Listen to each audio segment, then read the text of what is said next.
જ્યારે દરેક શ્વાસ અટકી રહ્યો હતો, વેન્ટિલેટર પણ પૂરતું નહોતું, તેવી પરિસ્થિતિમાં તેઓ કેડી હોસ્પિટલ પહોંચ્યા.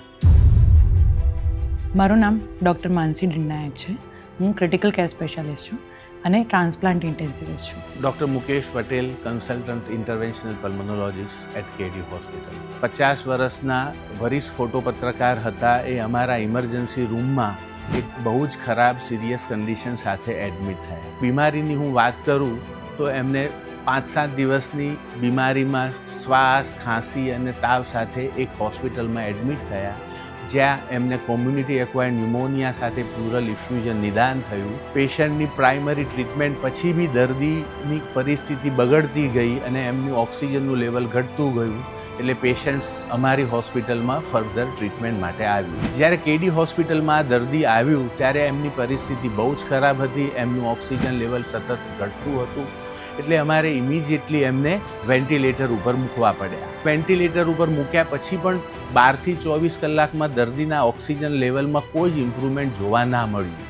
એટલે અમારે ઇમિજિએટલી એ દર્દીના સગા સાથે વાત કરી અને એક્મો વેન્ટિલેશન ઉપર મૂકવાની ફરજ પડી. એક્મો એટલે એક્સ્ટ્રા કોર્પોરિયલ મેમ્બ્રેન ઓક્સિજનેટર. એક્મો એક એવી પદ્ધતિ છે કે જેમાં આપણે બોડીના દરેક ઓર્ગનને ઓક્સિજન પહોંચાડીએ છીએ અને કાર્બન ડાયોક્સાઇડ રિમૂવ કરીએ છીએ. આ પદ્ધતિનો યુઝ ત્યારે થાય છે કે જ્યારે હાર્ટ અને લંગ કમ્પ્લીટ ફેલિયરમાં હોય. આ પદ્ધતિમાં બોડીમાંથી બ્લડ બહાર કાઢી અને મશીન દ્વારા એમાં ઓક્સિજન એડ કરી અને બોડીમાં પાછું આપવામાં આવે છે. દર્દી જ્યારે એક્મો પર લેવામાં આવ્યું ત્યારે કેટલો સમય લાગશે એની આપણને જાણ નહોતી, પણ આપણે ટ્રીટમેન્ટ રિલેટેડ દરેક ડિસિઝન સમય પર લીધા, જેના લીધે જનરલી આવા દર્દીની રિકવરીમાં 1 મહિના સુધીનો એક્મો પર સમય લાગતો હોય છે, જેના બદલે આ રિકવરી ટૂંક સમયગાળામાં એટલે 7 થી 10 દિવસમાં શક્ય બની. આ વ્યક્તિ અવેક ઇક્મો પર હતું.